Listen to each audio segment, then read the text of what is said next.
नमस्कार। आप सभी का गोल्डन जीके 21 में। तो फ्रेंड्स, फाइनली आप लोगों के बीच में बायोलॉजी का जो डर था आज खत्म हो जाएगा और इसके बाहर क्वेश्चन आपके पेपर में जाएगा भी नहीं। तो पूरा बायोलॉजी का हम लोग यहाँ पे क्या करने वाले हैं, वही पोस्टमार्टम हम लोग करने वाले हैं पूरे तरीके से बायोलॉजी का। ठीक है, चलिए। तो इससे पहले मैं आपको बता दूं, जो कंप्लीट करवा दिया हूं मास्टर वीडियो के रूप में। सबसे पहला जो सेक्शन मैंने कंप्लीट करवाया था आप लोग को वो था एनवायरनमेंट। दूसरा सब्जेक्ट था इंडियन ज्योग्राफी, है ना। तीसरा आप लोग का जो था एंसेंट हिस्ट्री। चौथा मेडिवल, है ना। ये चारों सेक्शन कंप्लीट करवा दिया हूँ। जाके वीडियो देख लीजिएगा, उसके बाद मॉक टेस्ट लगाइएगा या फिर कोई भी क्वेश्चन लगाइएगा। क्वेश्चन नहीं छूटेगा और एग्जाम में भी क्वेश्चन नहीं छूटेगा। जो शॉर्ट नोट्स दिया हूँ और जो मैं ये ऑब्जेक्टिव क्वेश्चन PYQs करवा रहा हूँ, और ये पिछले 25 साल का क्वेश्चन है। साथ में शॉर्ट नोट्स का डिस्कशन भी करवा दे रहा हूँ। तो आपका यहाँ पे पकड़ बन जाता है बोनाफाइड। एग्जाम क्लियर करना है तो ये करना पड़ेगा, जो कि टाइम बहुत कम है। कुछ फ्रेंड्स बोलते थे सर एडमिट कार्ड कब से डाउनलोड होगा, तो भाई बहुत जल्द उसका एडमिट कार्ड भी आप लोगों का बिहार दरोगा का डाउनलोड होना शुरू हो जाएगा। चलिए, हम लोग जो है कंप्लीट जो टॉपिक कंप्लीट करने वाले हैं, देख सकते हैं। पहला जो चैप्टर रहने वाला है, चैप्टर का नाम ही है, आप देख सकते हो। एक मिनट में थोड़ा सा कलर चेंज करता हूँ, जस्ट वेट। हाँ, तो फ्रेंड्स आप लोग का पहला चैप्टर रहने वाला है जीव विज्ञान की प्रमुख जो है शाखाएं, अलग अलग जो ब्रांचेज हैं उसे हम लोग कंप्लीट करने वाले हैं। ये वाला चैप्टर, ठीक है ना। यहाँ पे ये चैप्टर हम लोग पहले कंप्लीट करने वाले हैं। दूसरा चैप्टर है सेल। कोशिका से संबंधित जितने भी प्रश्न होगा, कोशिका से संबंधित जितने भी प्रश्न होंगे, सारे क्वेश्चंस को हम लोग करेंगे। उसके बाद ऊतक, टिश्यू से प्रश्न डायरेक्टली आता है। जैवाणु, जिसमें हम लोग जो है प्रोटीन, लिपिड, न्यूक्लिक अम्ल को बहुत अच्छे से पढ़ेंगे, सारे क्वेश्चंस को करेंगे। अगला चैप्टर रहने वाला है जेनेटिक्स, जैव विकास, वर्गीकी, जंतु जगत, मानव शरीर के तंत्र से संबंधित जितने भी क्वेश्चंस होंगे सब। प्रोटीन, विटामिन, खनिज पदार्थ, मानव रोग, है ना, अलग अलग जो है रोग के लक्षण, उपचार, उसका क्या होगा। पादप जगत, ये पादप आकारिकी बहुत इंपॉर्टेंट है, जिसमें हम लोग जड़, तना, पत्ती, पुष्प, फूल, फल के बारे में पढ़ते हैं। तो उसके बाद यहाँ पे पादप कारिकी है ये, कि शोषण, परिवहन, हार्मोन, पादप के अलग अलग हार्मोन होते हैं, प्रकाश संश्लेषण, वाष्पोत्सर्जन क्या होता है, सबको देखने वाले हैं। उसके बाद अगला चैप्टर रहने वाला है पौधे में जनन, क्योंकि ये बोटनी का सेक्शन है, यहीं पे कंप्लीट कर लेंगे। आर्थिक महत्व के जीवन एवं वनस्पति विज्ञान। उसके बाद अगला जो है जेनेटिक्स, इंजीनियरिंग और बायो टेक्नोलॉजी से संबंधित जितने भी क्वेश्चन हो, बायोटेक्नोलॉजी से संबंधित जितने भी क्वेश्चन होंगे सबको करेंगे। प्रमुख जैव वैज्ञानिक आविष्कारक या आविष्कार, विषाणु, जीवाणु, कवक और जीव विज्ञान में जो प्रश्न विविध वाला सेक्शन से मिसलेनियस से क्वेश्चन पूछे जाते हैं, उसके सारे क्वेश्चंस को कंप्लीट कर लेंगे। और आप लोगों का बायोलॉजी से जो अभी तक डर था ना, वो डर हमेशा के लिए खत्म हो जाएगा और आप बायोलॉजी में बोनाफाइड भी बन जाएंगे। चलिए, पहला क्वेश्चन आपके सामने है भाई। सभी लोग चैनल को सब्सक्राइब कर लीजिए, बेल आइकन जो है प्रेस करके रखिए, क्योंकि आपके लिए बहुत मेहनत किया गया है। और पूरे यूट्यूब पे खंगाल के देखिएगा तो कोई 10, 20, 50 क्वेश्चन आपको PYQs करवा रहा है, लेकिन मैं आपको पूरे 25 साल का, सिर्फ बिहार दरोगा का क्वेश्चन नहीं है, बिहार के अलग अलग एग्जाम्स में प्रश्न पूछे गए हैं, वो सारे क्वेश्चन लिया गया है, ताकि आपके पेपर में क्वेश्चन मिस ना हो। और साथ में आपको यहाँ पे शॉर्ट नोट्स से भी रिविजन करवा देता हूँ, ठीक ना।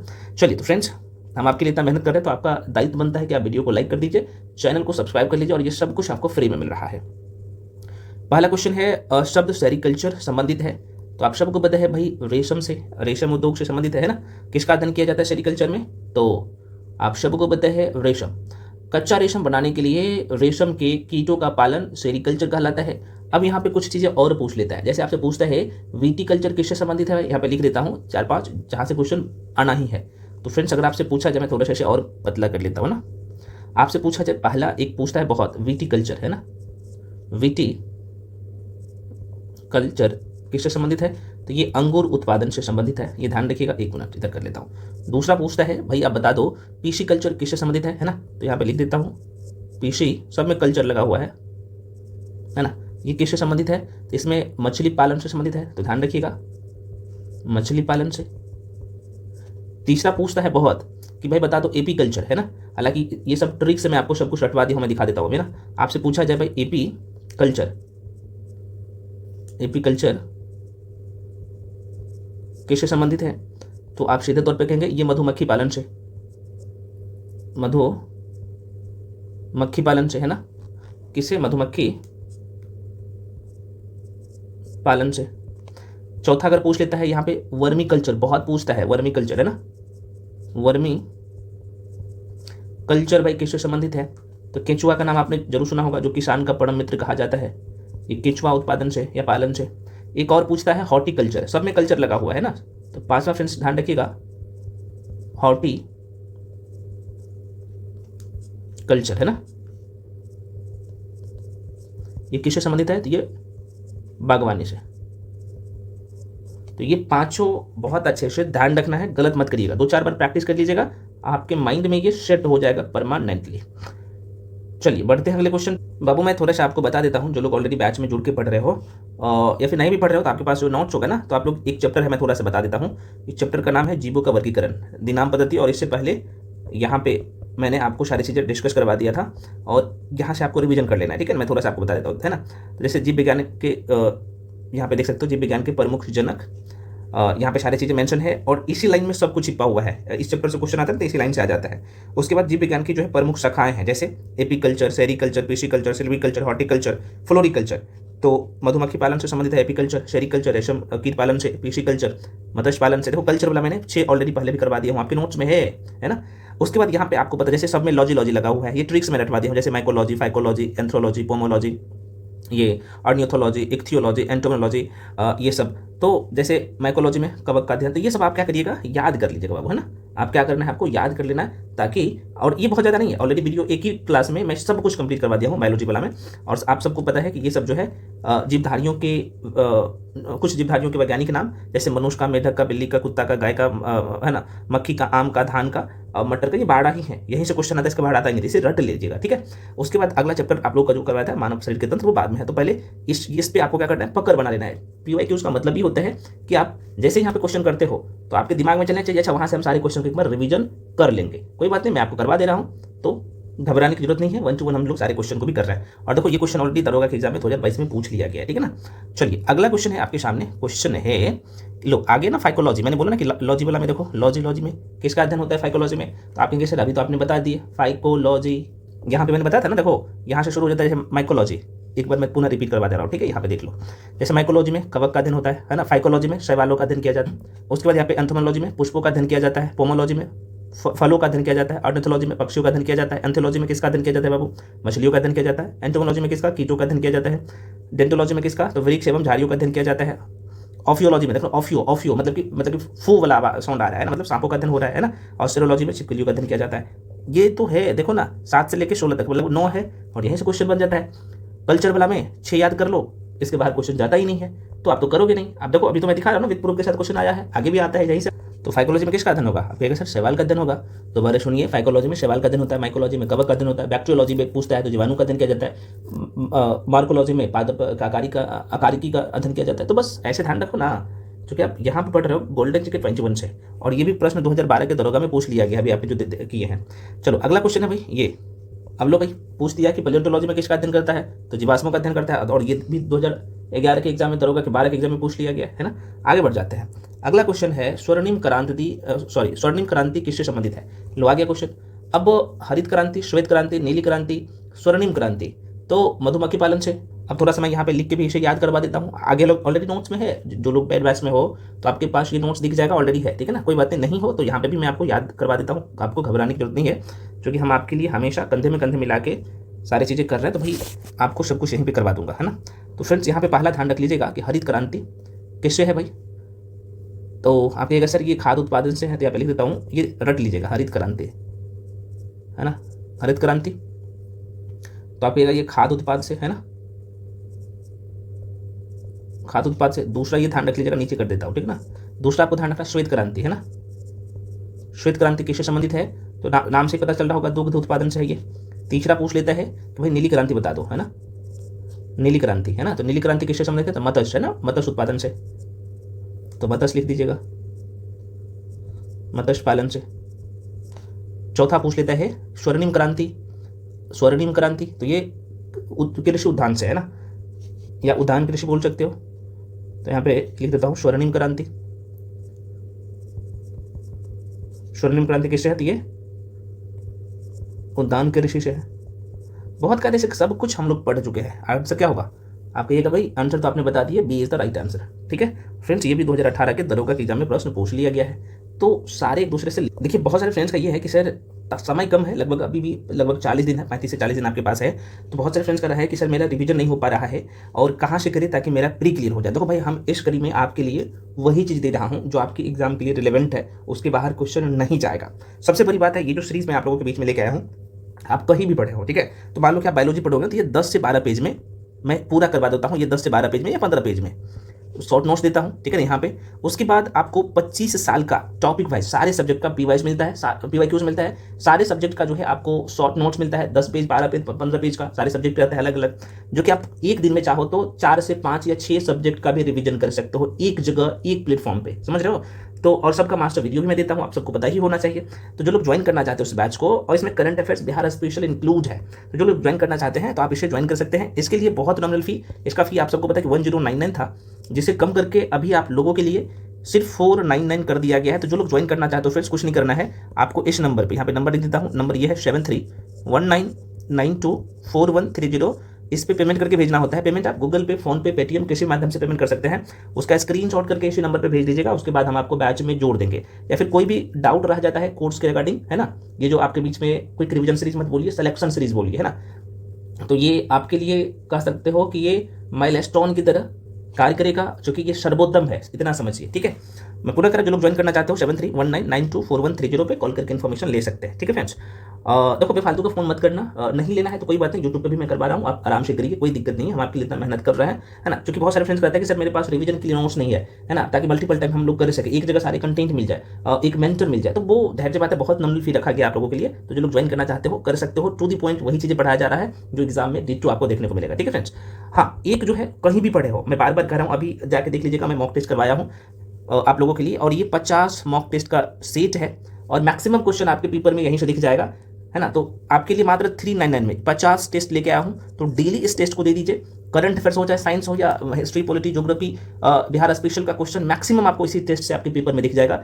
इसलिए बहुत मेहनत किया गया। तो जो लोग ज्वाइन करना चाहते नहीं हो, कर लीजिए। टेस्ट देना कहीं भी पड़े ना, मॉक टेस्ट जरूरी होता है, दीजिए। हालांकि यूट्यूब पे इसका वीडियो सोल्यूशन भी मैं अपलोड ऑलरेडी कर चुका हूँ, 9 टेस्ट का, जाके देख लीजिएगा मॉक टेस्ट का क्या पैटर्न रहता है ना, तो आपको पता लग जाएगा। तो जो लोग मॉक टेस्ट भी ज्वाइन करना चाहते हो तो इसी नंबर पर नंबर देता हूँ, 7319924130 पे कॉल करके इन्फॉर्मेशन ले सकते हैं। जो लोग टेस्ट ज्वाइन करना चाहते हैं इसी नंबर पेमेंट करिएगा ना, उसका स्क्रीनशॉट करके भी इसी नंबर पर भेजिएगा, 7319924130। ये नंबर आपको यहाँ पे भी दिखेगा, है ना, यहाँ पे देख सकते हैं नंबर आपको दिखेगा, ये नंबर है। तो उसके बाद आपको बैच में जोड़ दिया जाएगा। जो लोग बैच में आना चाहते हैं तो यहाँ पे भी नंबर दिखेगा, यही नंबर है जो अभी मैं आपको लिखाया हूँ, तो आप आराम से ज्वाइन कर सकते हैं। फ्रेंड्स, अगला प्रश्न है आपके सामने, फूलों के संवर्धन के विज्ञान को क्या कहते हैं। लो आ गया। तो आप कहिएगा सर अभी तो आपने बता दिए नोट्स में, बिल्कुल सी हो जाएगा, फ्लोरिकल्चर हो जाएगा। तो floriculture is the right answer, यहाँ पे ध्यान रख लीजिएगा, माइंड में सेट कर लीजिएगा। फ्लोरिकल्चर में क्या होता है, फूलों से संबंधित ये विज्ञान है। एक प्रश्न और रहता है, ओलेरिकल्चर। ओलेरिकल्चर में क्या होता है, सब्जियों से संबंधित ये होता है ना, मतलब कि सब्जियों की खेती से संबंधित विज्ञान है ये ओलेरिकल्चर। पोमोलॉजी आपने नाम अभी मैंने दिखाया था नोट्स में, तो पोमोलॉजी क्या होगा, तो आपको सिर्फ फलों और उनकी खेती का अध्ययन होता है। बहुत पूछता है भाई, ठीक है ना, और ये भी प्रश्न पूछा गया है। आगे बढ़ जाते हैं, इसलिए मैं कह रहा हूं कम से कम एटलीस्ट ये सीरीज पूरा कर लीजिए, आपका प्री कोई नहीं रोकेगा, लेकिन करना पड़ेगा। अगला प्रश्न है, मधुमक्खी पालन का वैज्ञानिक नाम है। ये 6 कुछ नहीं है, काट लीजिएगा, ठीक है ना, टाइपिंग मास्टर मिस्टेक किया है, कोई बात नहीं। तो बताइए आंसर क्या होगा। बिल्कुल, जो लोग आंसर टिक कर रहे हो, सी एपीकल्चर, अभी आपने देखा नोट्स में मैंने दिखा था ना, यहाँ पे आपने देखे थे ना, अभी एक बार रिवीजन। एपीकल्चर मधुमक्खी पालन से संबंधित है, सेरिकल्चर रेशम कीट से संबंधित है, पीसीकल्चर मत्स्य पालन से, सेल्वीकल्चर है ना, ये कास्टिपेरो के अध्ययन से संबंधित है, हॉर्टिकल्चर है ना, उद्यान विज्ञान से संबंधित है, फ्लोरिकल्चर फूलों से संबंधित है, माइकोलॉजी, फाइकोलॉजी, एंथोलॉजी, पोमोलॉजी, ये सब अभी एक बार सरसरी निगाहों से ना देख लीजिए, काम हो जाएगा पेपर में। आगे बढ़ जाते हैं, अगला प्रश्न फ्रेंड्स, अभी ये क्वेश्चन भी देखो ऑलरेडी पूछा गया है। तो क्या है, एग्रोस्ट्रोलॉजी है ना, के अंतर्गत किसका अध्ययन किया जाता है। बहुत अच्छा क्वेश्चन, बहुत पूछता है, नाम से ही पता। अच्छा, ये याद कैसे रखेगा, ये भी मैं ऑलरेडी करवा चुका हूँ, ट्रिक्स रटवा दिया हूँ बायोलॉजी में। देखो भाई, ये ना नाम से एग्रो का मतलब क्या होता है, घास, है ना, आपको पता ही होना चाहिए। तो एग्रो एस्ट्रोलॉजी है ना, जिसमें किसका, घास का अध्ययन करेंगे, बस हो गया ना। एग्रो एस्ट्रोलॉजी पादप विज्ञान की शाखा है, इसमें घास और उसके वर्गीकरण का अध्ययन किया जाता है। पादपों का अध्ययन पादप विज्ञान कहलाता है, जिसे हम लोग बोटनी कहते हैं। बेसिक सा क्वेश्चन है। आगे बढ़ जाते हैं, अगला प्रश्न है, रेशम के कीड़ों का पालन कहलाता है। अभी आपने देखा सेरिकल्चर, देखा ना, अभी मैंने आपको दिखा ना, तो आंसर क्या होगा सर। चलो सेरिकल्चर में टिक कर लो जहाँ पे है सेरिकल्चर, बाकी एपीकल्चर, सिल्वीकल्चर और ओलेरिकल्चर करवा दिया हूँ ना। देखो ये ऑलरेडी प्रश्न पूछा गया है, तो आंसर क्या होगा सर, सी हो जाएगा, सेरिकल्चर हो जाएगा। चलो अगला है भाई नेफ्रोलॉजी, किसका अध्ययन करता है? आप कहेगा सर गुरुजी ये तो पढ़ाए नहीं भैया, circulatory system, respiratory system biology में पढ़ाया हूँ, डुबा के पढ़ाया हूँ, है ना, और जो भी अध्ययन होता है वो भी करवा देता हूँ। तो अभी मैं दिखाऊंगा, आपको घबराने की जरूरत नहीं है। तो इसमें क्या होगा, नेफ्रोलॉजी में, जाहिर सी बात है, इसमें किडनी का अध्ययन किया जाता है। गुर्दे मतलब होता है किडनी। तो नेफ्रोलॉजी ग्रीक भाषा के शब्द नेफ्रो और लॉजी से मिलकर बना है। नेफ्रोस का मतलब होता है किडनी, नेफ्रोस का मतलब ही होता है किडनी, और लॉजी का अर्थ क्या होता है? अध्ययन करना। लॉजी मीन्स अध्ययन करना, तो किडनी का अध्ययन होगा। तो नेफ्रोलॉजी का शाब्दिक अर्थ क्या होगा? किडनी मतलब गुर्दे का अध्ययन। बस आपको बस जो बताया जा रहा है करते जाइए, याद करवा दूंगा वीडियो के थ्रू, मैं दावे के साथ बोल रहा हूँ। चलिए अगला जो टॉपिक है फ्रेंड्स आप लोग का, कोशिका, सेल डिवीजन बहुत ही महत्वपूर्ण है। अब जैसे ही यहाँ पे सेल का नाम सुना, कोशिका के नाम आपने सुने, आपका दायित्व ये बनता है कि सर हमें जाके एक बार रिवीजन कर लेना है इस चैप्टर से। इसका मतलब इस चैप्टर से क्वेश्चन आ रहा है, आपने देखा, मैंने आपको पीवाई कुछ 25 साल का करवा रहा हूँ, उसके थ्रू शॉर्ट नोट्स का भी डिस्कस करवा देता हूँ। तो हाँ बिल्कुल क्वेश्चन आता है। तो देखो सेल वाला चैप्टर आपको बहुत कायदे से पढ़ाया हूँ, और इतना अच्छे तरीके से आपके माइंड में ड्रिल कर करके जो एकदम सब कुछ मेंशन कर दिया हो कि मत समझिए ना। तो देखो आपको क्या करना है, कोशिका होता क्या है तो उसके बारे में देख लेना है कि कोशिका का अंग्रेजी अनुवाद सेल होता है। लैटिन भाषा के कौन से है? तो सेलुला शब्द से उत्पन्न हुआ है, जिसका अर्थ होता है एक छोटा सा कमरा। बहुत कायदे से पढ़ाया हूँ एकदम एक एक पॉइंट। कोशिका जो है यहाँ पे लिख भी दिया हूँ, देख सकते हो। बीपीएससी में तो अभी 70 बीपीएससी में, और शायद 68 69 में क्वेश्चन ये रिपीट हुआ था। देखो कोशिका सभी जीव की जो है ना शारीरिक संरचना का आधारभूत क्या है? तो संरचनात्मक एवं क्रियात्मक, ये इसी लाइन से प्रश्न पूछ लिया गया था। संरचनात्मक और क्रियात्मक इकाई, भाई मानव शरीर की सबसे छोटी इकाई कौन सा है? सेल है, कोशिका है। सबसे अंक नहीं मैं बोल रहा हूँ, सबसे छोटी इकाई बोल रहा हूँ, ठीक है। और छोटी कोशिका के अंदर भी अलग अलग कोशिका के भाग होता है, जिसे हम लोग कोशिकांग कहते हैं, चर्चा करेंगे। यहाँ पे ये पॉइंट भी देख लीजिएगा, कुछ जीवाणुओं की शरीर केवल जो है एक कोशिका के बने होते हैं, जिन्हें एक कोशिकीय जीव कहते हैं, है ना। यूनिसेलुलर ऑर्गेनिज्म कहते हैं, जैसे अमीबा हो गया, पैरामीशियम हो गया, बैक्टीरिया हो गया, क्लेमी डोमोनस जिसे हम लोग कहते हैं, ये सब एक कोशिकीय जीव है ना। बहुकोशिकीय जीव यहाँ पे मैं मेंशन भी कर दिया कि बहुकोशिकीय जीव किसे कहते हैं। तो आप कहेंगे सर कुछ जीव एक से अधिक कोशिका का बना होता है, या एक से अधिक कोशिका के बने होते हैं, उसे हम लोग बहुकोशिकीय जीव कहते हैं, मल्टी सेलुलर ऑर्गेनिज्म कहते हैं। जैसे फंगई मतलब कि कवक, आप यहाँ पे देख पा रहे हो, गोबर छत्ता, समझ रहे हो ना, गाँव में बहुत होगा। पादप में ये सब आ जाएगा, जंतु, मानव, ये सब इसमें बहुकोशिकीय जीव है। कोशिका से संबंधित यहाँ पे सारे की पॉइंट्स को कवर कर दिया हूँ। तो भाई इसे आपको देख लेना है ना। एक बार विषाणु, वायरस चर्चा करूंगा, ठीक है ना। तो चलिए फ्रेंड्स, क्वेश्चन है आपके सामने, निम्नलिखित में से डीएनए प्रतिबंधन में डीएनए खंडों को जोड़ने हेतु किस एंजाइम का प्रयोग होता है? तो इसका तो आंसर जाहिर सी बात है, बहुत सारे लोग कहेंगे सर इसका नाम है लाइगेजेज, है ना, ये B is the right answer. अब बहुत सारे लोग बोलेंगे सर हमें तो पढ़ले नहीं पड़े, ये होता क्या है?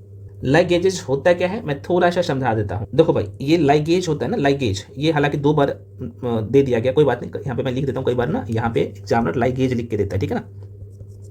इसका रियल नाम है लाइगेज, है ना, लाइगेज। एक्चुअली ये एंजाइम होता है ना।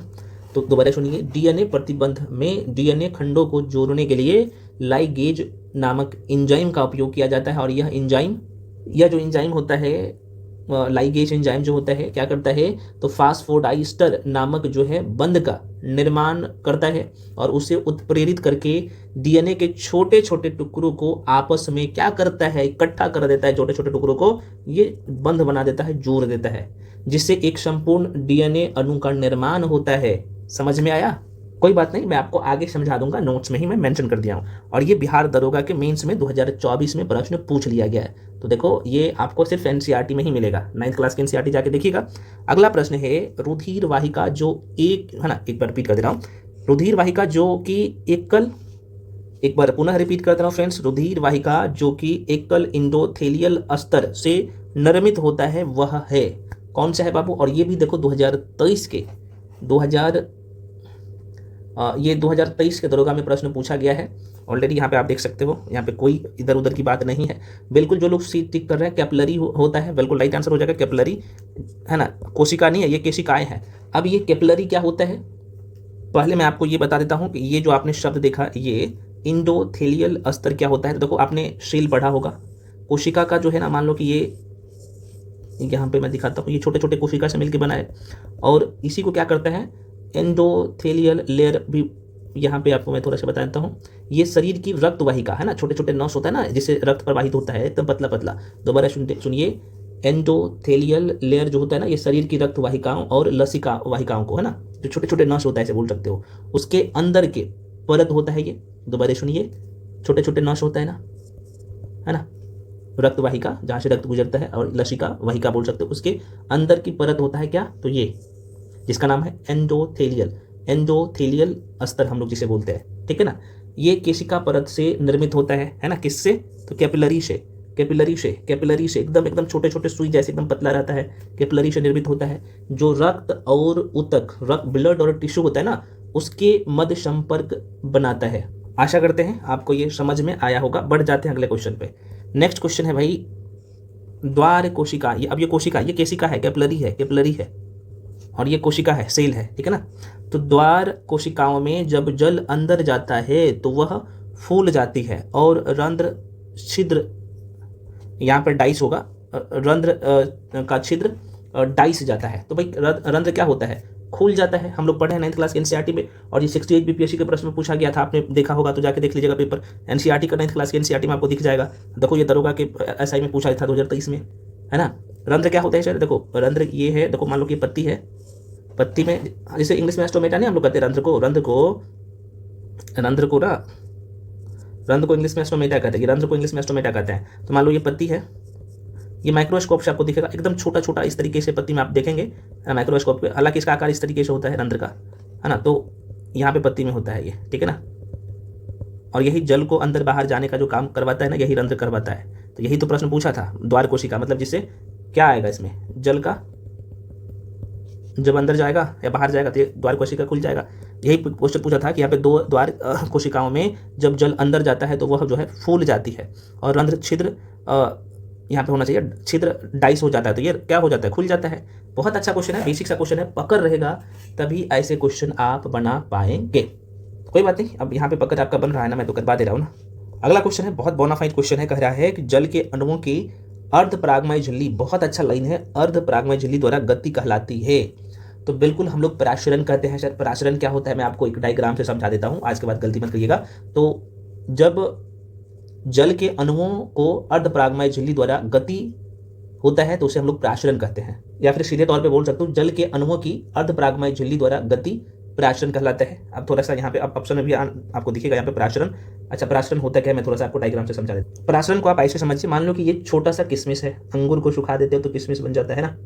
अब इसे हम लोग जब पानी में डालेंगे तो किशमिश ये अभी आप देख सकते हो ये चिपका हुआ नहीं है, मैं थोड़ा सा इसको क्या करता हूँ, ये मतलब ये चिपका हुआ क्या है, ये किशमिश है। जब इसे हम लोग पानी में डाले हैं, ठीक है ना, इस किशमिश को क्या करें, मान लो कि ये बीकर है, और चलो बीकर है भाई, जब पानी में किशमिश को डाले हैं तो ये फूल जाएगा, तो फूल जाएगा तो पानी भर जाएगा, किशमिश में क्या हो जाएगा, पानी भर जाएगा, तो अब किशमिश पूरी तरीके से क्या हो जाएगा, फूल जाएगा पानी में। देख सकते हो कुछ इस तरीके से आकार ऐसे बन गया है ना, ये किशमिश है, ठीक है, ये किशमिश है। तो जाहिर सी बात है ये पराशरण के कारण ही ऐसा होता है। समझ में आ गया।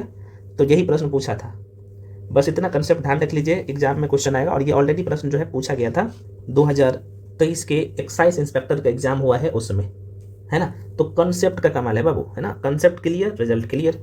अगला प्रश्न है, चमगादड़ तथा पक्षी के पंख है, क्या है, चमगादड़ क्या होता है, चमगादड़ तथा पक्षी के पंख क्या होता है। अब यहाँ पे बहुत सारे, और ये भी 2023 के दरोगा के पेपर में पूछा गया क्वेश्चन है।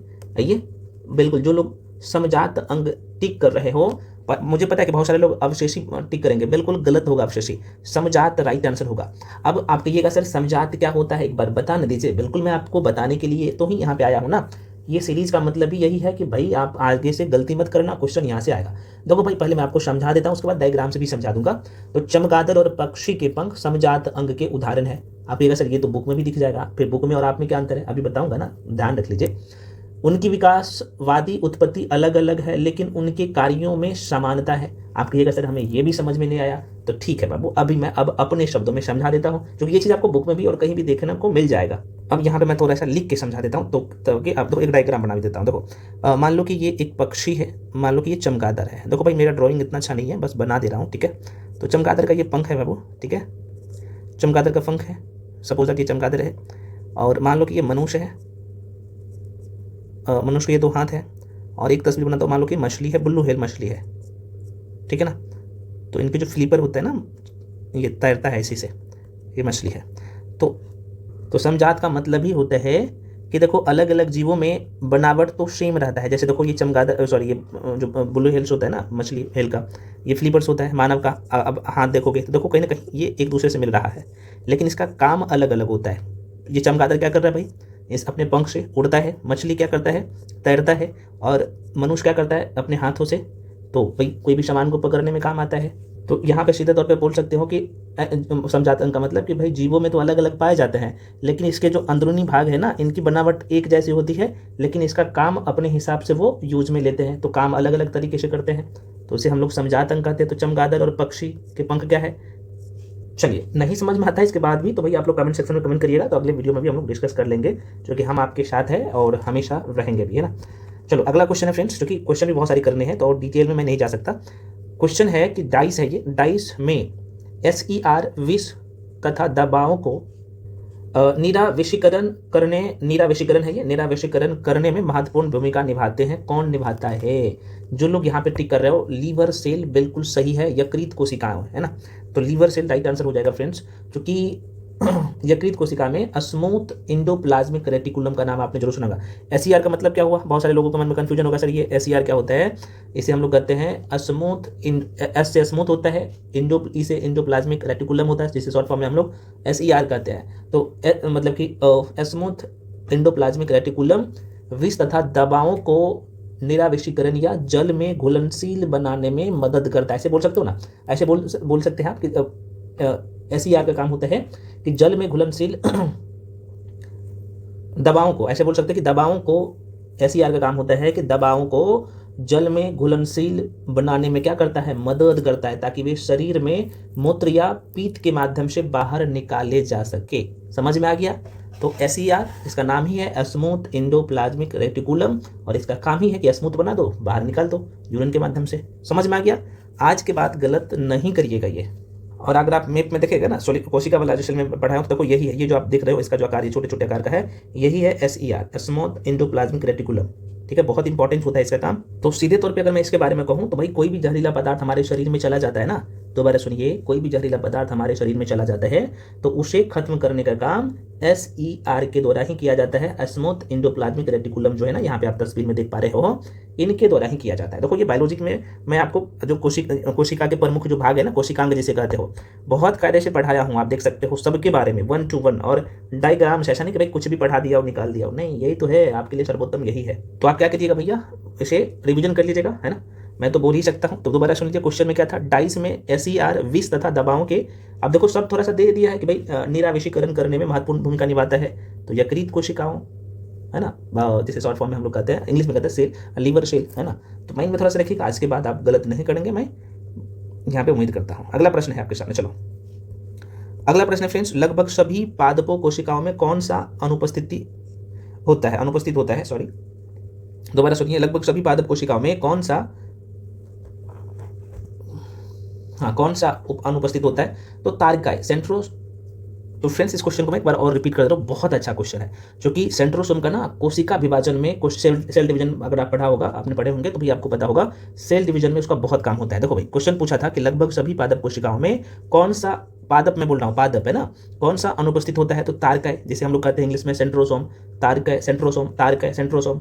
तो सेंट्रोसोम जो है ये फ्रेंड्स पादप कोशिका में तारकाय, पादप कोशिका में नहीं पाया जाता है, और इसका मुख्य कार्य होता है कोशिका विभाजन में बहुत काम करता है। मैं थोड़ा सा एक डायग्राम पे बता देता हूँ कैसा इसका रहता है।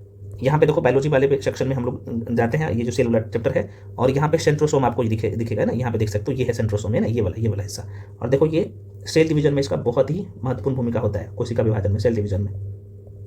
तो सेंट्रोसोम से कुछ बातें और ध्यान रखिएगा, यहाँ पे तारकाय के बारे में मेंशन कर दिया हूँ। देखो भाई यहाँ पे है ना, इसकी खोज किसने किया था, तो बोबेरी ने किया था, ध्यान रखिएगा। ये केवल जंतु कोशिका में पाया जाता है, इसके अंदर 1 या 2 कण जैसी संरचना होती है, जिन्हें हम लोग क्या कहते हैं, सेंट्रियोल, क्या कहते हैं, सेंट्रियोल कहते हैं। और यह जो है समसूत्री विभाजन में जो है ध्रुव का निर्माण करता है। तो मैंने बोला ना कि इसका सेल डिवीजन में बहुत इंपॉर्टेंट काम होता है सेंट्रोसोम, ध्यान रखिएगा, ठीक है। और ये भी प्रश्न पूछा गया है, आप देख सकते हो। अगला प्रश्न है किस कोशिकांग, कोशिकांग का मतलब होता है कि कोशिका के अंदर जो अलग अलग भाग है दिखा। मान लो फ्रेंड्स ये है, ये ना, ये आप जो देख पा रहे हो, ये कोशिका है ना, सेल है, कोशिका है, और इसके अंदर जो है अलग अलग इनके अंग है ना, जिसे हम लोग कोशिकांग कहते हैं। जैसे सेंट्रोसोम हो गया, है ना, ये जो है ना गोल्जी बॉडी हो गया, ऐसे बोल सकते हो। उसके बाद मान लो कि ये जो है ना माइटोकॉन्ड्रिया, आप सबको पता है, ये दोनों माइटोकॉन्ड्रिया आपको यहाँ पे नजर आ रहा होगा, है ना, आपको यहाँ पे साइटोप्लाज्म दिखेगा ये वाला हिस्सा। तो ये जो कोशिका के अंदर जो अलग अलग जो भाग है ना, ये न्यूक्लियस हो गया, तो ये जो कोशिका के अंदर जो अलग अलग अंग है उसे हम लोग कहते हैं कोशिकांग। तो गलती मत करिएगा। तो प्रश्न क्या पूछा है कि किस कोशिकांग को क्या कह रहा है कि कोशिका का ऊर्जा घर, सेल का पावर हाउस, ऊर्जा जो है ना ऊर्जा घर कहा जाता है। सबको पता है, हमें बताने की जरूरत नहीं है। और बिहार के एग्जाम का ये फेवरेट क्वेश्चन है, खासतौर पे बिहार के आयोग का। तो बिल्कुल जो आंसर टिक कर रहे हो बी, माइटोकॉन्ड्रिया। माइटोकॉन्ड्रिया का देखो भाई, माइटोकॉन्ड्रिया के बारे में मैंने अलग से लिख दिया हूँ, इसे देख लीजिएगा ना, इसका क्या क्या काम होता है, काम कौन कौन सा होता है, ठीक है। तो देखो भाई, इसकी खोज सबसे पहले ऑल्टमैन ने किया था माइटोकॉन्ड्रिया का 1886 ईस्वी में। बेंडा ने इसका नाम दिया था माइटोकॉन्ड्रिया, खोज किया था ऑल्टमैन, नाम दिया था बेंडा, ठीक है। यह कोशिका का शोषण स्थल होता है। कोशिका का जो शोषण होगा ना माइटोकॉन्ड्रिया में होता है, इसलिए माइटोकॉन्ड्रिया को कोशिका का शोषण स्थल कहते हैं, है ना। और यह कोशिका का शोषण स्थल होता है। कोशिका में इसकी संख्या अनिश्चित नहीं होती है, ध्यान रखना, सॉरी निश्चित नहीं होती है ना, अनिश्चित होता है। और माइटोकॉन्ड्रिया के बारे में थोड़ा सा और देख ले तो देखो, यहाँ पे ऊर्जा युक्त कार्बनिक पदार्थों का ऑक्सीकरण माइटोकॉन्ड्रिया में ही होता है, जिससे काफी मात्रा में ऊर्जा पर्याप्त होता है। इसलिए कोशिका का शक्ति केंद्र कहा जाता है माइटोकॉन्ड्रिया को। देख सकते हो, कुछ चीजें और लिख दिया हूं, आप देख सकते हो। इसका आंतरिक झिल्ली में क्या क्या, तो एटीपी संश्लेषणकारी रासायनिक अभिक्रिया होती है। इसे कोशिका का इंजन भी कहा जाता है। इसीलिए कोशिका का इंजन माइटोकॉन्ड्रिया कहा जाता है। पावर हाउस ऑफ सेल किसे कहा जाता है, तो माइटोकॉन्ड्रिया कहा जाता है। बाकी चीज़ और यहाँ पे लिख दिया हूँ ऑलरेडी, आप लोग क्या करिएगा, देख लीजिएगा। गोल्गी काय को भी देख लेना है भाई। उसके बाद यहाँ पे आप राइबोसोम को बहुत अच्छे से देख ही लेना है, ऑलरेडी मेंशन कर दिया हूँ और हाईलाइट कर दिया हूँ, ठीक है। तो माइटोकॉन्ड्रिया का आपने सिंबल देख लिया ना, यही है माइटोकॉन्ड्रिया। चलिए बढ़ जाते हैं अगले क्वेश्चन पे। काहे के लिए आपका टाइम मैं ले लूँगा, एक ही क्वेश्चन इतना तो लंबा टाइम भी हो जाएगा। चलिए भाई, अगला प्रश्न है आपके सामने। क्वेश्चन कह रहा है कि कॉर्क कोशिका की भित्ति पर, कॉर्क में बात कर रहा हूँ, कॉर्क। क्वेश्चन है कि भाई कॉर्क कोशिकाओं की भित्ति पर जमा हुआ पदार्थ होता है। लो आ गया, क्या बोल दिया है। और ये भी प्रश्न पूछा गया, तो आंसर क्या होगा इसका, सुबेरीन हो जाएगा। अब पहले मैं ये दोनों शब्द समझा देता हूं, क्योंकि ये कॉर्क होता क्या है। तो भाई देखो, यहाँ पे मैं दिखाता हूँ कोशिका के बारे में जो मैंने पढ़ा था। देखो ये जो पौधे में आप देख पा रहे हो ना, ऊपर वाला हिस्सा, देखो ये ऊपर वाला जो हिस्सा है ना, ये वाला हिस्सा देख सकते हो, इसे हम लोग कॉर्क कहते हैं। यही कॉर्क है, ऊपर वाला हिस्सा, ये जो है, ये देखो इस पे से कॉर्क निकल गया है। और आप सूक्ष्मदर्शी से कॉर्क को देखोगे ना, तो कुछ इस तरीके से आपको दिखेगा ऐसे। तो आप सीधे तौर पर बोल सकते, तो फ्रेंड्स आप सीधे तौर पे बोल सकते हो कि सर सुबेरीन जो होता है ना, यहाँ पे मैं लिख देता हूँ, ठीक है ना। ये जो एक शब्द आपने अभी देखा सुबेरीन है ना, सुबेरीन सीधे तौर पे बोल सकते हो कि ये आप देख सकते हो पौधे पर जो ना एक टेप की तरह काम कर रहा है ना, पूरे तरीके से। ये क्या करता है, ये हवा पानी ये सब को रोकता है डायरेक्टली जाने से, है ना, पौधे में। तो ये नहीं रहेगा तो जाहिर सी बात है पौधे को खतरा होगा ना, एकदम नंगा हो जाएगा पौधा और डायरेक्टली यहाँ पे बाहरी चीज़ अटैक करेगा। तो सुबेरीन यही होता है, ठीक है ना। तो ये कॉर्क, जो कॉर्क आप देखा यहाँ पे मैंने जो बताया, ये जो है आपको इस तरीके से सूक्ष्मदर्शी से देखो, सूक्ष्मदर्शी से देखोगे तो आपको ऐसे ही दिखेगा। तो यहाँ पे एक्चुअली ये जो होता है सुबेरीन ही होता है। तो सुबेरीन का काम क्या होता है कि पौधों को बचाना बाहरी चीज़ों से, हवा से, पानी से, है ना। देख सकते हो बचा रहा है ना यहाँ पे, यहाँ पे ये जो जमा हुआ है यही है सुबेरीन, इकट्ठा हो गया है, जिसे हम लोग कॉर्क कह देते हैं। एक्चुअली ये सुबेरीन होता है। ये हट जाएगा तो पौधे का नुकसान होगा। तो समझ लिए, ठीक है। चलो, तो सुबेरीन का काम क्या होगा, एक तरह से टेप की तरह काम करता है पौधे में, है ना। चलो अगले क्वेश्चन पे बढ़ जाते हैं मेरे भाई। अगला प्रश्न है कि यहाँ पे प्रश्न है, कोशिका झिल्ली में सर्वाधिक प्रचुर लिपिड है। अब बहुत सारे लोगों को समझ में आता है सर लिपिड क्या होता है। सेल चैप्टर बड़ी ही टेक्निकल सेक्शन है, आपको पता होगा। थोड़ा सा इधर उधर करिएगा तो आपको चीज़ें समझ में ही नहीं आएगा। तो पहले मैं इसका आंसर बता देता हूँ भाई। इसका आंसर जो हो जाएगा ए हो जाएगा, ये आंसर ए हो जाएगा फास्फोलिपिड। क्वेश्चन पूछा था आपसे कि कोशिका झिल्ली में सर्वाधिक प्रचुर लिपिड है, ये क्या नाम है इसका, फास्फोलिपिड। काम क्या है भाई, और ये ऑलरेडी दरोगा के एग्जाम में 2021 में पूछ लिया है। अब देखो भाई, कोशिका के अंदर जो है ना, एक तरह से एकदम पतली जो झिल्ली होता है, आपको पता होना चाहिए।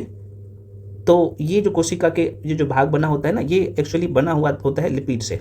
तो ये जो मतलब कि फास्फोलिपिड से बना होता है। तो ये फास्फोलिपिड का काम ये होता है कि भाई कोशिका के अंदर क्या अंदर जाए और क्या नहीं जाए।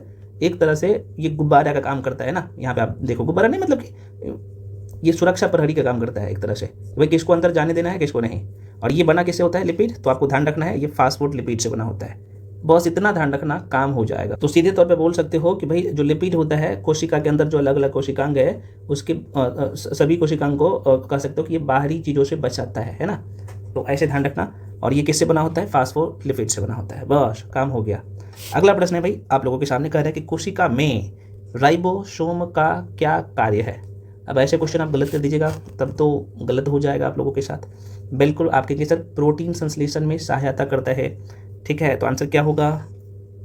राइबोसोम का काम क्या होता है? प्रोटीन संश्लेषण का जो है ये काम करता है। तो राइबोसोम का मुख्य कार्य अमीनो अम्ल के द्वारा प्रोटीन संश्लेषण में सहायता करना है। इसका खोज कई बार पूछ लेता है कि राइबोसोम का खोज किसने किया था, ठीक है। ये एक व्यक्ति का नाम ध्यान रखिएगा और इन्होंने 1955 ईस्वी की बात है इसमें किया था। और कौन किया था? तो एक व्यक्ति का नाम ध्यान रखना, इसका नाम ही है पिलाडे ने इसका खोज किया था। देखो भाई राइबोसोम के बारे में थोड़ा सा समझा देता हूँ। ये तस्वीर में आपको जो दिख रहा होगा यही है राइबोसोम, ठीक है ना, यही है राइबोसोम एकदम यहाँ पे ये जो दिख रहा होगा इस तरीके से ये राइबोसोम है।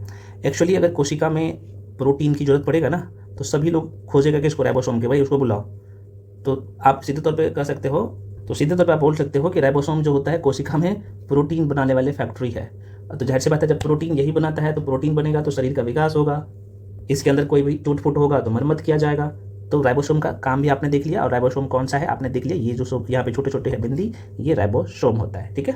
एक क्लास में हमें ना जब मैं फाउंडेशन क्लास में पढ़ा रहा था तो एक बच्चा पूछा था सर राइबोसोम का ना आकार कैसा होता है? तो देखो भाई हालांकि वहाँ पे भी मैं उनको बता दिया था, क्योंकि आपके मन में क्वेश्चन आएगा तो देखो भाई एक्चुअली ये छोटे छोटे कण जैसे आपको दिखेगा है ना, और ये एक्चुअली जो है ना आपको कोशिका के ये द्रव आपको दिखेगा या तो इसमें तैरता हुआ रहता है, यहाँ पे आपको दिख रहा होगा छोटा छोटा बिंदी जैसा, या फिर इसे जो है आप देखेंगे तो एंडोप्लाज्मिक रेटिकुलम है यहाँ पे, इसमें यहाँ पे सटा हुआ रहता है ना, देख सकते हैं ना पूरा सटा हुआ है, ये एंडोप्लाज्मिक रेटिकुलम है ये वाला हिस्सा ये पूरा है ना, यहाँ पे आप देख सकते हो ये, और उसी में सटा हुआ है, या फिर द्रव पदार्थ में आप देख सकते हो इसमें तैर रहा है यहाँ पे छोटा छोटा बिंदी।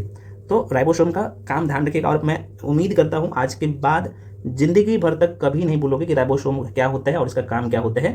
तो ध्यान रखना ये प्रोटीन का फैक्ट्री होता है कोशिका में, और क्योंकि कोशिका के अंदर अगर प्रोटीन का जरूरत पड़ता है तो सभी लोग इसी को बुलाते हैं कि भाई आओ जल्दी बनाओ ताकि हम मजबूत हो सके। चलो भाई तो आपने देख लिया, चलिए आगे बढ़ जाते हैं अगले क्वेश्चन पे। अगला प्रश्न है कोशिका में सूत्रकणिका का क्या कार्य है? कोशिका में सूत्रकणिका का काम क्या है बताइए? हाँ, कोशिका में सूत्रकणिका का काम क्या होगा? बिल्कुल जो लोग ए टिक कर रहे हो ये ऊर्जा पैदा करता है। आप कहिएगा सर आपने तो माइटोकॉन्ड्रिया के बारे में बोला था, भाई ठीक है अभी मैं बता देता हूँ सूत्रकणिका होता क्या है। तो भैया ये जो आप देख पा रहे हो सूत्रकणिका, ये एक्चुअली माइटोकॉन्ड्रिया का ही हम लोग माइटोकॉन्ड्रिया को ही हम लोग क्या कहते हैं सूत्रकणिका कहते हैं, ठीक है। तो कुछ लोग यहाँ पे मन में दुविधा ये कर लेते हैं सर सूत्रकणिका आखिर है क्या? एक्चुअली ये माइटोकॉन्ड्रिया ही है, ठीक है ना। तो ऊर्जा पैदा करता है, देखो कितना आसान क्वेश्चन है और ये ऑलरेडी प्रश्न पूछा गया दरोगा के एग्जाम में। तो आपके मन में क्वेश्चन आएगा सर ये अगर यहाँ तो कुछ तो मायने होगा ना सूत्रकणिका और माइटोकॉन्ड्रिया का, तो भाई सूत्रकणिका माइटोकॉन्ड्रिया अंग्रेजी नाम है, माइटोकॉन्ड्रिया जो है अंग्रेजी नाम है और माइटोकॉन्ड्रिया का हिंदी नाम क्या है? सूत्रकणिका है। समझ में आ गया? गलती मत करिएगा, आपने अभी पढ़ लिए हैं कहाँ पे ये रहता है, ठीक है। इसका आकार कैसा होता? अब मैं थोड़ा सा माइटोकॉन्ड्रिया का आकार दिखा देता हूँ। देखो इसका जो आकार होता है ना ये अंडाकार अमूमन दिखा जाता है, यहाँ पे आप देख सकते हो ये लंबा भी होता है, कई बार किसी किसी कोशिका में थोड़ा सा लंबा भी आपको दिखेगा है ना। इसे ही हम लोग हिंदी में सूत्रकणिका, माइटोकॉन्ड्रिया को हिंदी में क्या कहते हैं? सूत्रकणिका कहते हैं। इसका काम क्या होता है आपने देख लिया। चलिए बढ़ते हैं अगले क्वेश्चन पे। अगला प्रश्न है आपके सामने, क्वेश्चन है कि कोशिका में द्रव के आने जाने का नियंत्रण कौन करता है? लो कोशिका में अगर द्रव आएगा जाएगा तो नियंत्रण कौन करता है? लो अगला क्वेश्चन यहाँ पे है आपके सामने, ऑप्शन है दरोगा के एग्जाम में प्रश्न पूछा गया है कौन करता है, तो ऑप्शन में है केंद्र, कोशिका द्रव, सूत्रकणिका, कोशिका झिल्ली। क्या करेगा भाई? बिल्कुल जो लोग टिक कर रहे हो यहाँ पे डी कोशिका झिल्ली करता है, तो बिल्कुल फ्रेंड्स कोशिका झिल्ली करता है, ठीक है। कोशिका झिल्ली का काम है, कोशिका में द्रव के जो है आने जाने का नियंत्रण कोशिका झिल्ली, जिसे हम लोग सेल मेम्ब्रेन कहते हैं, तो सेल मेम्ब्रेन ही करता है। यह प्रत्येक कोशिका के सबसे बाहरी या फिर सबसे बाहर चारों ओर एक बहुत पतली मुलायम और लचीली झिल्ली के रूप में होती है। इसे हम लोग प्लाज्मा झिल्ली या प्लाज्मा मेम्ब्रेन भी बोल सकते हो है ना, मेम्ब्रेन कहते हैं। और यह जो है जंतु और वनस्पति, दोबारा सुनिए, जंतु और वनस्पति दोनों में पाया जाता है। दोबारा सुनिए, प्लाज्मा झिल्ली की मैं बात कर लूँ तो यह दोनों में पाया जाता है, जंतु और वनस्पति दोनों कोशिका में पाया जाता है, ठीक है। तो कोशिका झिल्ली बहुत ही महत्वपूर्ण है, माइंड में रखिएगा। आगे बढ़ जाते हैं। अब यहाँ पे मैं थोड़ा सा बता देता हूँ ना, प्लाज्मा मेम्ब्रेन या प्लाज्मा मेम्ब्रेन बोलिए चाहे सेल मेम्ब्रेन बोलिए एक ही चीज़ है, ठीक है ना। इंग्लिश में एक ही चीज़ है, हिंदी में कोशिका झिल्ली कहते हैं। तो देखो भाई कोशिका को बाहरी चीज़ों से अलग करता है। देखो ये जो आप देख पा रहे हो एकदम पतला सा यहाँ पे है ना, यहाँ पे थोड़ा सा ये चारों साइड से साइड हो जा रहा है, यहाँ पे ना पतला सा आपको दिख रहा है ना एकदम पतला सा धागा सा, यही है प्लाज्मा मेम्ब्रेन या इसे सेल मेम्ब्रेन भी बोल सकते हो, ठीक है। हिंदी में बोल सकते हो किस नाम से, तो आप कहिएगा सर यह प्लाज्मा झिल्ली या प्लाज्मा मेम्ब्रेन भी बोल सकते हो, इंग्लिश में सेल मेम्ब्रेन या प्लाज्मा मेम्ब्रेन। तो चीज़ों को समझ लेते हैं ना, डायग्रामिकली समझ लेते हैं ना, तो भाई आपकी चीज़ें आसान हो जाता है। और ये जब तक डायग्रामिकली नहीं पढ़ोगे बायोलॉजी में, खासतौर पे सेल वाला चैप्टर, कहाँ से रट पाओगे भाई। तो ये देख लेते हैं ना डायग्राम से, तो आपके माइंड में परमानेंटली सेट हो जाता है। और यही कारण होता है जो बायोलॉजी पढ़ाया हूँ आपको, डायग्रामिकली पिक्टोरियल फॉर्म में सब कुछ आपको पढ़ाया हूँ, है ना। चलिए, तो खैर इसका आंसर आपने देख लिया भाई। चलो अगला प्रश्न फ्रेंड्स, आपके सामने क्वेश्चन कह रहा है कि राइबोसोम किसकी सतह पर होती है। लो, अब राइबोसोम किसकी सतह पर होगा। अभी मैंने दिखाया था राइबोसोम कहाँ पे होगा फ्रेंड्स, अभी हम आपको दिखाए थे ना, यहाँ पे राइबोसोम, यहाँ पे आपको दिख रहा होगा किसके सतह पर होगा। या तो ये कोशिका द्रव में तैरते रहता है, या फिर देखो मैंने बोला था ना, ये जो कण टाइप का है ना, एकदम छोटे छोटे बिंदी टाइप का, यहाँ पे आपको दिख रहा होगा। तो देख सकते हो एंडोप्लाज्मिक रेटिकुलम, है ना, तो इसके सतह पर रहता है ये। यहाँ पे छोटा छोटा जो आप देख पा रहे हो, ये पूरा जो है एंडोप्लाज्मिक रेटिकुलम है और उसके सतह पे है। तो आंसर आ गया ना आपके सामने। तो देखो अब डायग्राम से आपने देखा है ना, तो क्वेश्चन को तो देखते ही बना लीजिएगा। तो बिल्कुल जो फ्रेंड्स, देखो ये भी ऑलरेडी दरोगा के एग्जाम में पूछा गया क्वेश्चन है ना। तो फ्रेंड्स आंसर क्या हो जाएगा, इंडोप्लाज्मिक रेटिकुलम। इंडोप्लाज्मिक रेटिकुलम का काम क्या होता है सर। देखो एक्चुअली इंडोप्लाज्मिक रेटिकुलम का जो मुख्य कार्य है, ये प्रोटीन और वसा का कहीं ना कहीं निर्माण ये भी करता है ना। दोबारा सुनिए मैंने क्या बोला, इंडोप्लाज्मिक रेटिकुलम का काम क्या होता है, प्रोटीन और वसा का निर्माण करना कोशिका में, साथ में जहरीलो पदार्थ को जो है बाहर निकालना, और कैल्शियम का भंडारण भी यही करता है इंडोप्लाज्मिक रेटिकुलम। तो इसका कई सारे काम है, आपने मोटा मोटी तौर पे समझ लिया, ठीक है ना। चलो मैं पुनः कह रहा हूँ इसके बारे में डिटेल में, ऑलरेडी जो आपको पढ़ाया हूँ बायोलॉजी सेल वाला चैप्टर, जाके जो लोग पेड बैच में ऑलरेडी, तो भाई साहब आप क्या करिएगा, ये वीडियो देखने के बाद जाइएगा, है ना, तब आप पकड़िएगा अच्छे से चीज़ों को। तो सेल वाला चैप्टर को अच्छे से पढ़ लीजिएगा, नहीं तो कुछ लोग बोलेगा कि रे मास्टरवा तुम पढ़ाया नहीं है। देखो बाबू सब पढ़ाया हूँ, है ना, बहुत कायदे से पढ़ाया हूँ, ठीक ना।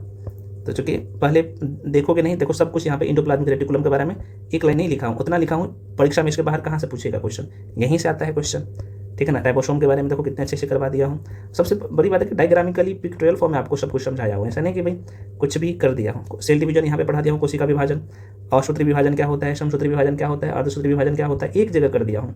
और ये पहले वीडियो देखना है ना, पहले वीडियो देखना, उसके बाद पीडीएफ से रिवीजन करना, क्योंकि वीडियो में डायग्रामिकली पिक्टोरियल फॉर्म में सब कुछ समझा दी। चलिए अगला प्रश्न है फ्रेंड्स, जीवित कोशिकाओं की प्रक्रिया को नियंत्रित करती है, क्या करता है बताओ। जो लोग ए टिक कर रहे हो बिल्कुल ये सही टिक करो, केंद्रक होगा। कई बार यहाँ पे इंग्लिश में केंद्रक को न्यूक्लियस लिखते हैं, हिंदी में हम लोग लिखते हैं इसे केंद्रक, ठीक है। तो सीधे तौर पे अगर मैं बोलूँ तो केंद्रक को कोशिका का कंट्रोल रूम कहा जाता है ना। तो ये नियंत्रित करता है, तो चूंकि यही है क्या, कोशिका का कंट्रोल रूम। कोशिका का कंट्रोल रूम कौन है, तो केंद्रक ही है, न्यूक्लियस है, क्योंकि यह जीवित कोशिका में होने वाली क्रियाओं को क्या करता है, नियंत्रित करता है। केंद्रक की खोज कौन किया था, तो एक व्यक्ति का नाम ध्यान रख लीजिएगा, न्यूक्लियस की खोज किसने किया था, केंद्रक की खोज किसने किया था, तो इसका नाम था रॉबर्ट ब्राउन, का नाम आपने जरूर सुना होगा ना। तो रॉबर्ट, एक मिनट, रॉबर्ट जो है, रॉबर्ट ब्राउन इसका नाम था। ब्राउन कब किया था ये महाशय, तो 1831 की बात है, 1831 ईस्वी में किया था। केंद्रक में जो है पतली पतली धागे जैसी रचनाएं पाई जाती हैं, जिसे हम लोग क्रोमेटिन तंतु कहते हैं, क्रोमेटिन तंतु कहते हैं। देखो यहाँ पे केंद्रक आपको दिखेगा, है ना, यहाँ पे फ्रेंड्स आपको केंद्रक दिखेगा, यही है केंद्रक। और देख सकते हो एकदम पतली पतली धागे जैसे होता है, जिसे हम लोग क्या कहते हैं, क्रोमेटिन तंतु कहते हैं ना, आपको यहाँ पे दिखेगा। और तो गलती मत करिएगा, कितने लोग ये पतली पतली धागे जैसे जो दिख रहे हैं, कितने लोग देख पा रहे हो, है ना। यहाँ पे देखो मैं यहाँ पे लिख भी दिया हूँ, क्रोमेटिन इंग्लिश में लिख दिया हूँ, है ना, पतली पतली धागे जैसा, यहाँ पे बहुत सारा दिख रहा होगा, यहाँ पे है ना, इस तरीके से आपको दिख रहा होगा। तो प्रश्न पूछता खूब है और कहीं नहीं दिखा के पड़ेगा। देख लेना कोई वीडियो, इतना अच्छे से कोई समझाया है, नहीं समझाएगा ना। और मैं समझाता हूँ तो आप लोग चैनल को सब्सक्राइब नहीं करोगे, बेल आइकन प्रेस करके नहीं रखोगे, बोलोगे कि मास्टर बा काहे के लिए करेंगे, है ना। चलिए अगला प्रश्न है भाई, प्राणी कोशिका में कौन सा कोशिकांग कभी नहीं पाया जाता है। प्राणी कोशिका में कौन सा कोशिकांग, कोशिकांग का मतलब कोशिका के अंदर जो अलग अलग अंग होते हैं, जैसे हमारे शरीर में जो अलग अलग अंग है, जैसे हमारे शरीर में लीवर है, पेनक्रियाज है, गोल ब्लाडर है, तो अलग अलग अंग है ना। तो वैसा ही कोशिका के अंदर भी अलग अलग अंग होता है, जैसे हम लोग कोशिकांग कहते हैं, ठीक है। तो कह रहा है कि प्राणी कोशिका में कौन सा कोशिकांग कभी नहीं पाया जाता है, कौन नहीं पाया जाता है, तो कोशिका भित्ति, सेल भित्ति। देखो कोशिका भित्ति अब क्या कर दिया है, सेल को इंग्लिश में कोशिका, हिंदी में कोशिका कहते हैं ना, और ये भित्ति दे दिया है हिंदी वाला शब्द, यही है। और ये ऑलरेडी 2017 के दरोगा में पूछा गया है। तो ये कोशिका भित्ति किस में पाया जाता है, सिर्फ पादप कोशिका सॉरी, ये जो है कहाँ पाया जाएगा, सिर्फ पादप कोशिका में पाया जाता है। दोबारा सुनिए, पुरानी कोशिका में कोशिका भित्ति या सेल वाल, जैसे हम लोग भित्ति को इंग्लिश में क्या कहते हैं, तो यहाँ पे सेल भित्ति नहीं देना चाहिए, वाल देना चाहिए। जब भाई तुमने सेल दिया तो यहाँ पे सेल वाल लिख देता ऐसे करके, तो ये तो करेगा नहीं, जानबूझ के ना सेल वाल ऐसे लिख देते हो लेते तो अच्छा रहता। तो हिंदी वाले बच्चे को ना परेशान करते एग्जाम में जानबूझ के। तो दोबारा सुनिए, प्राणी कोशिका मतलब कि जंतु कोशिका में, प्राणी कोशिका मतलब जंतु कोशिका में कोशिका भित्ति नहीं होता है, सेल वाल नहीं होता है, सेल वाल नहीं पाया जाता है। फ्रेंड्स बहुत पूछता है क्वेश्चन। अब यहाँ पे एक ऑप्शन देगा आपको, क्या जीवाणु में सेल वाल पाया जाता है? हाँ, जीवाणु में और वनस्पति कोशिका में। दोबारा सुनिए, जीवाणु में भी पाया जाता है सेल वाल और वनस्पति कोशिका में। दोबारा सुनिए, जीवाणु एवं वनस्पति कोशिका में कोशिका झिल्ली के बाहर निर्जीव प्रागमय तथा मोटी परत पाई जाती है, उसे हम लोग कोशिका भित्ति कहते हैं। कोशिका भित्ति का मुख्य कार्य कोशिका को आकृति प्रदान करना होता है, कोशिका की आकृति प्रदान करना होता है एवं प्रोटोप्लाज्म की रक्षा करना होता है। तो इसका एक्सप्लेनेशन ऑलरेडी दे दिया हूँ आपको, जो बुकलेट दूंगा ना उसमें, तो गलती मत करिएगा। 17 का क्वेश्चन पूछा गया है। चलिए अगला क्वेश्चन है, किसे कोशिका की आत्महत्या की थैली कहा जाता है? सुसाइड बैग, है ना। तो कोशिका का सुसाइड बैग किसे कहा जाता है? आत्महत्या की थैली किसे कहा जाता है? सबको पता है ना, हमें बताने की जरूरत है नहीं है। लाइसोसोम देखो, लास, लॉ से लास और लाइसोसोम ऐसे याद रख सकते। अब देखो कोशिका के अंदर जो लाइसोसोम आप देखोगे, ये है लाइसोसोम, आप तस्वीर में देख पा रहे हो भैया, ये है लाइसोसोम, है ना। यहाँ पे क्या नाम है इसका? इधर लिख देता हूँ, लाइसोसोम यही है, तस्वीर में आप यहाँ पे देख पा रहे हैं, है ना। यहाँ पे मैं दिखा देता हूँ और जूम कर दूँ क्या? देखो ये है लाइसोसोम, ये भी लाइसोसोम है, अलग अलग रहता है। राइबोसोम अलग है, लाइसोसोम अलग है। देखो लाइसोसोम के बारे में मैं मेंशन कर दिया हूँ, इसकी खोज डी डुबे ने किया था, ठीक है ना। क्या क्या इंपॉर्टेंट है सारे पॉइंट्स कवर कर दिया हूँ, इसे रट लेना, पढ़ लीजिएगा, प्रश्न पूछता है बहुत। और 2011 में पूछा गया क्वेश्चन है दरोगा के एग्जाम में, सॉरी 2018 में।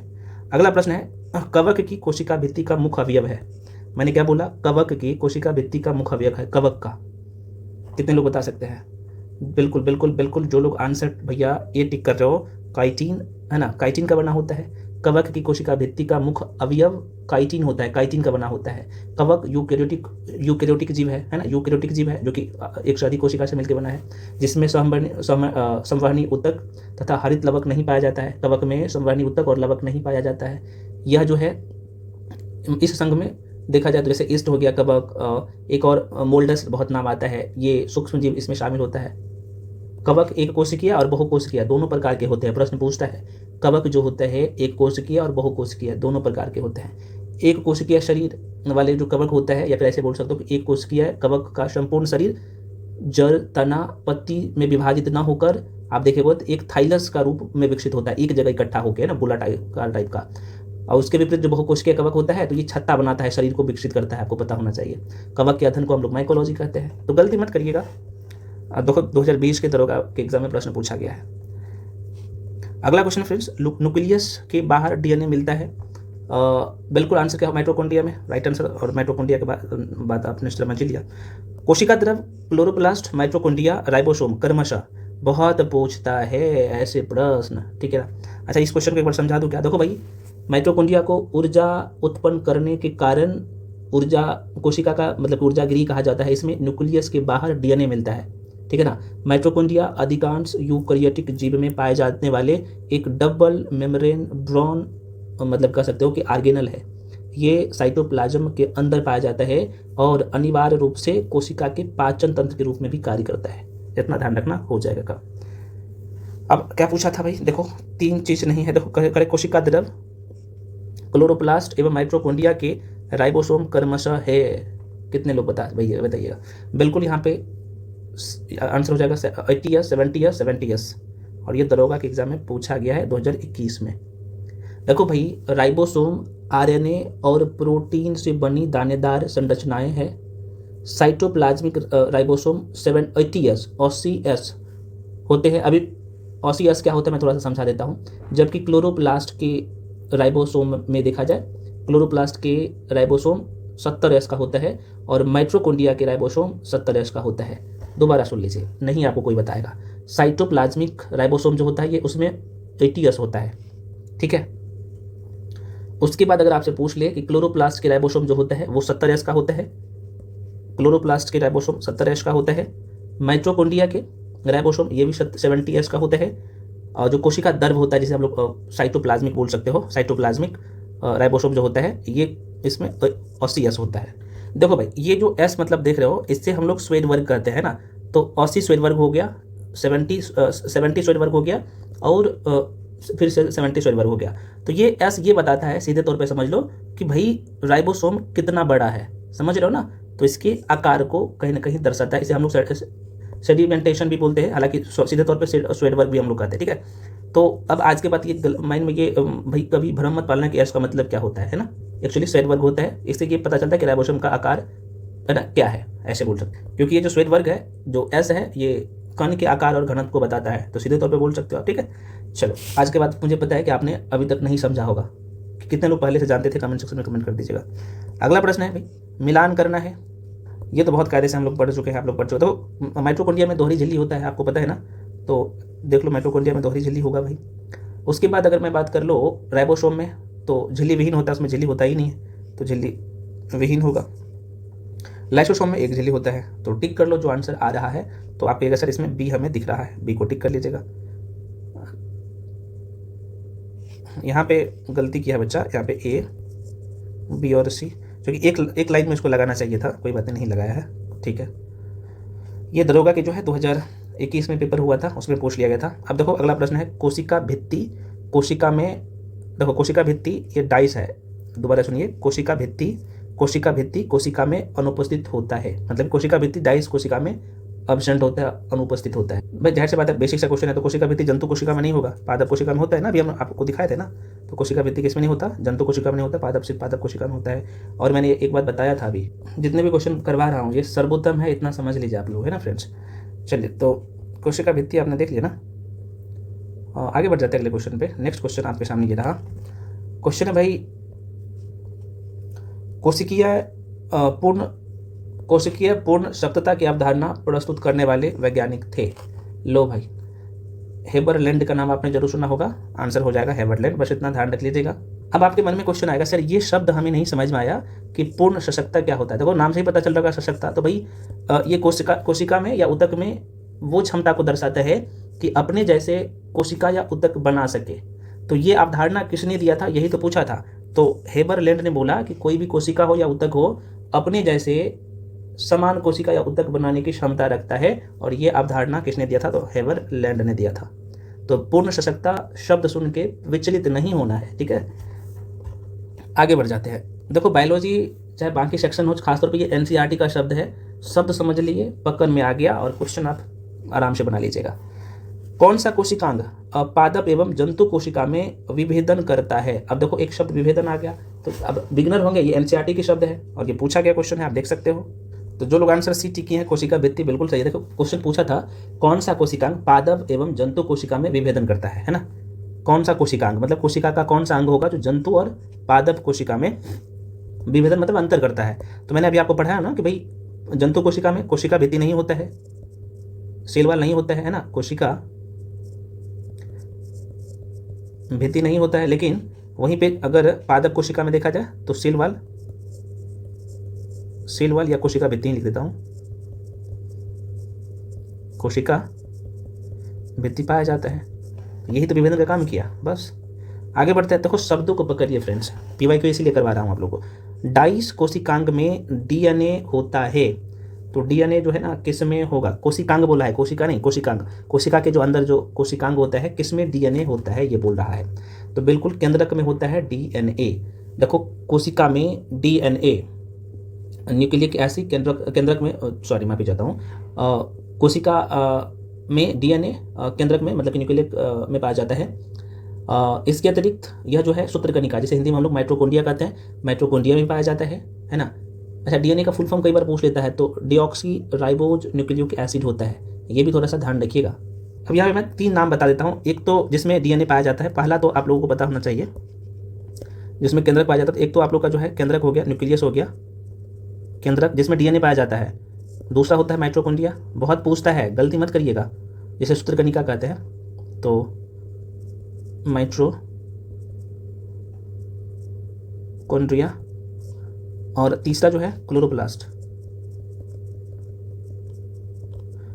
ये तीनों में क्या पाया जाता है, डीएनए खुद पाया जाता है ना,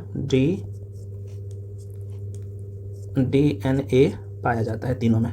कई बार यहाँ से घुमा के प्रश्न पूछता है कि भाई बताओ स्वायत्त कोशिकांग किसे कहा जाता है। तो भाई चूंकि अपना डीएनए खुद बनाता है ये, तो केंद्रक माइटोकॉन्ड्रिया और क्लोरोप्लास्ट ध्यान रखिएगा, चूंकि अपना डीएनए खुद बनाता है इसलिए इस कोशिकांग को क्या कहा जाता है, स्वायत्त कोशिकांग कहा जाता है, ठीक है ना। तो ऑप्शन में तो सिर्फ केंद्रक है, तो केंद्रक हो जाएगा। अगला यहाँ पे देखो, सही क्रम में आपको चुनना था, ठीक है। तो कोशिका से मिलके ऊतक बनता है, ऊतक से अंग बनता है, अंग से अंग प्रणाली बनता है ना।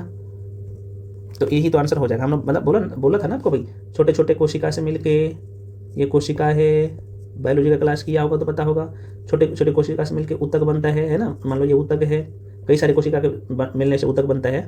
मान लो ऊतक है, ये ऊतक है, और इस ऊतक से मान लो कि मानव शरीर का एक हाथ बन गया है ना, हाथ बन गया, तो यहाँ पे लो हाथ का सिंबल बना दिया, ठीक है ना। अब अंग से क्या हो गया, अंग तंत्र का निर्माण हो गया, मानव शरीर बन के तैयार हो गया, अंग प्रणाली ऐसे बोल सकते हो। तो ये ध्यान रखिएगा, तो यही आंसर हो जाएगा। अगला प्रश्न है फ्रेंड्स, कोशिका में निम्नलिखित में से कौन सी पाचन थैली डाइजेस्टिव बैग जो है ना कहलाती है। बहुत पूछता है, कोशिका में निम्नलिखित में से कौन सी पाचन थैली डाइजेस्टिव बैग कहलाती है। लो ऑप्शन भी आपके सामने है, बता दीजिए। तो बिल्कुल जो लोग आप आंसर टिक करेंगे ना, यहाँ पे बी है ना, माइटोकॉन्ड्रिया कहते हैं, हमें बताने की जरूरत नहीं है, डिटेल में पढ़ा चुका हूँ। निम्नलिखित में से किसकी उपस्थिति के कारण पादप कोशिका को प्राणी कोशिका एनिमल सेल से अलग पहचाना जाता है। तो भाई आप कोशिका भित्ति के कारण से, तो मैंने बोला था ना, जो एनिमल सेल होते हैं, जंतु कोशिका, उसमें सेल वाल नहीं होता है, कोशिका भित्ति नहीं होता है, सिर्फ पादप कोशिका में होता है। अगला प्रश्न है, निम्नलिखित में से कौन सी संरचना प्रोकैरियोटिक कोशिका में नहीं पाई जाती है। तो मतलब प्रोकैरियोटिक का मतलब क्या, यूकैरियोटिक का मतलब क्या, पढ़े है ना भाई। देखो बाबू, दोनों को डिफाइन करके मैं पढ़ा दिया हूँ, मत बोलना। प्रोकैरियोटिक कोशिका, यूकैरियोटिक कोशिका, और डिटेल में दोनों का डायग्राम भी आपको दिखेगा। प्रोकैरियोटिक कोशिका, यूकैरियोटिक कोशिका का ना एकदम अंतर भी करके बता दिया हूँ, डायग्राम बना के समझा दिया दोनों में क्या अंतर है, ठीक है ना। तो गलती मत, बिल्कुल जो लोग आंसर यहाँ पे टिक कर रहे हो है ना, सी कोशिका झिल्ली, बिल्कुल सही टिक कर रहे हो, कोशिका झिल्ली इसका राइट आंसर हो जाएगा, ठीक है। अगला प्रश्न है भाई, अब देखो अंग्रेजी शब्द दे दिया, सेल डिवीजन आपने पढ़ा होगा, कोशिका विभाजन पढ़ा होगा। देखो मियोसिस दे दिया, तो मियोसिस के लिए कौन सा कथन सही है। मियोसिस क्या होता है, देख लीजिए मियोसिस क्या होता है। कोशिका विभाजन हम लोग पढ़े हैं बहुत अच्छे से, सेल डिवीजन। यहाँ पे देखो, यहाँ पे दिख जाएगा असूत्री विभाजन, एमिटोसिस डिवीजन इंग्लिश में कहते हैं, यहाँ पे मिटोसिस डिवीजन कहते हैं, और ये है अर्धसूत्री विभाजन जिसे हम लोग मियोसिस डिवीजन कहते हैं, अर्धसूत्री विभाजन कहते हैं। ये समसूत्री विभाजन है, ये असूत्री विभाजन है। तीनों के बारे में इसका डेफिनेशन यहीं पे लिख दिया हूँ ताकि आपको भटकना ना पड़े। तो बिल्कुल आप जो लोग टिक करोगे भाई ये अर्धसूत्री विभाजन होता है, ये बिल्कुल सही है, क्योंकि मियोसिस एक प्रकार की कोशिका विभाजन है जो यूकैरियोटिक कोशिका वाले प्राणी में लैंगिक जनन के लिए आवश्यक है। इसमें अर्धसूत्रण द्वारा युग्मज कोशिका पैदा होती है। मियोसिस देखा जाए तो एक अर्धसूत्री विभाजन है। इनमें गुणसूत्रों का क्या होता है, हाश होता है, कमी होता है, गुणसूत्रों का हाश होता है। अर्धसूत्री विभाजन 2 चरणों में होता है, या फिर ऐसे बोल सकते हो, जब अर्धसूत्री विभाजन होता है ना तो गुणसूत्रों का हदाश होता है, कमी हो जाता है ना। कई बार ऐसे क्वेश्चन पूछ लेता है, माइंड में रखिएगा। चलो भाई अगले क्वेश्चन में, ये प्रश्न ऑलरेडी पूछा गया। अगला प्रश्न है भाई, तारक, अब देखो कैसे शब्द दे दिया, तारक रश्मियाँ निकलती है, कहाँ से निकलता है। तो बिल्कुल जो लोग तारक का टिक कर रहे हो बिल्कुल सही है। देखो भाई ये जो तारक रश्मियाँ है ना, नाम से ही पता चल रहा होगा, रश्मियाँ मतलब रस निकलेगा, ऐसे मान के चल सकते हो, ठीक है ना, ताकि याद रहे। तो कोशिका विभाजन के समय में ये निकलता है, तारक केंद्र से निकलता है, ठीक है ना। तारक रश्मियाँ कोशिका विभाजन के समय तारक केंद्र से निकलता है ताकि यहाँ पे गुणसूत्रों का विभाजन सही से हो सके, ठीक है ना। तो बहुत ही महत्वपूर्ण भूमिका निभाता है सेल डिवीजन के समय, माइंड में रखिएगा। तो तारक केंद्र से या तारक काय से, तारक केंद्र बोलिए चाहे तारक काय बोलिए, एक ही है, तो तारक केंद्र से निकलता है, ठीक है। तो ये तारक रश्मियाँ कब निकलता है ये भी पूछेगा, तो आप जवाब दे दीजिएगा, उम्मीद करता हूँ। अगला प्रश्न है, किस प्रकार के कोशिका विभाजन में गुणसूत्रों के जोड़े बनते हैं। लो अब देखो, जब तक आपने अगर सेल डिवीजन नहीं पढ़ा है तो कैसे क्वेश्चन बना पाइएगा। अच्छा, तारकाई का खोज से भी प्रश्न कई बार पूछ लेता है बाबू, बता दीजिएगा कब खोज हुआ था। तो बोबेरी के द्वारा खोज किया गया था, बोबेरी के द्वारा कब किया गया था, तो 1888 ईस्वी में। हालांकि ये सब आपके नोट्स में ऑलरेडी है, कहीं भी पढ़े हो, किसी भी बुक से पढ़े हो तो यहाँ पे जाकर पढ़ लीजिएगा।